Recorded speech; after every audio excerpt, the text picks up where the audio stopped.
కొట్లాడుకుంటే ఏమొస్తుంది? కూర్చొని పరిష్కరించుకుంటే సరిపోద్ది కదా. బేషజాలాలకి పోతే ఏమొస్తోంది? బేసిన్ల లెక్కలు తేల్చుకోవడమే కదా కావాల్సింది. రండి మాట్లాడుకుందాం. నీటి వాటాలపై క్లారిటీకి వద్దామంటూ ఏపీని ఆహ్వానిస్తున్నారు సీఎం రేవంత్ రెడ్డి. తెలుగు రాష్ట్రాల మధ్య తెగని పంచాయతీ ఏదైనా ఉంది అంటే అది జలజగడమే. గోదావరి, కృష్ణా నదిపై ప్రాజెక్టులు, నీటి కేటాయింపుల విషయంలో మొదటి నుంచి వివాదాలు కొనసాగుతున్నాయి. ఇప్పుడు ఏపీ బనకచెర్ల ప్రతిపాదనతో జలజగడం మరింత ముదిరింది. ఈ ప్రాజెక్టుతో ఎగువ రాష్ట్రాలకి ఎలాంటి నష్టం లేదని ఏపీ వాదిస్తున్నప్పటికీ తెలంగాణలో పార్టీల మధ్య యుద్ధమే నడుస్తోంది. బనకచెర్లని అడ్డుకుని తీరాలనే లక్ష్యంతో ఉన్నాయి బీఆర్ఎస్, కాంగ్రెస్ పార్టీలు. ఈ విషయంపై కేంద్రాన్ని సైతం సంప్రదించింది రేవంత్ సర్కార్. ఈ విషయంలో ఓవైపు పోరాటం చేస్తూనే మరోవైపు రాజీకి ప్రయత్నిస్తున్నారు సీఎం రేవంత్.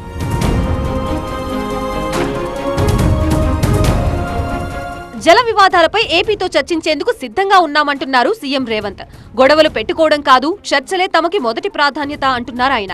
అవసరమైతే ఏపీ సీఎంని తానే ఆహ్వానిస్తానంటున్నారు సీఎం రేవంత్.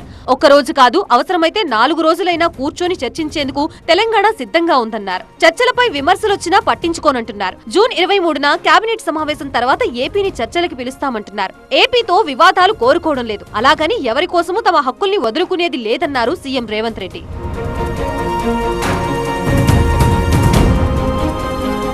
బనకచెర్లపై కేంద్రాన్ని సంప్రదించక ముందే తెలంగాణలో ఏపీ చర్చించి ఉంటే ఈ వివాదం ఉండేదే కాదన్నారు. ఏపీ ప్రభుత్వ వైఖరి బీఆర్ఎస్ కి ఆయుధంగా మారిందన్నారు. చర్చల ద్వారానే నీటి వివాదాలు పరిష్కారమవుతాయన్నారు. ఇప్పటికే సీఎంల స్థాయిలో చాలా అంశాలపై చర్చించామన్నారు. నీళ్ల పంచాయతీపై జూలై 6, 7 తేదీల్లో మళ్లీ ఢిల్లీకి వస్తానని రేవంత్ అన్నారు.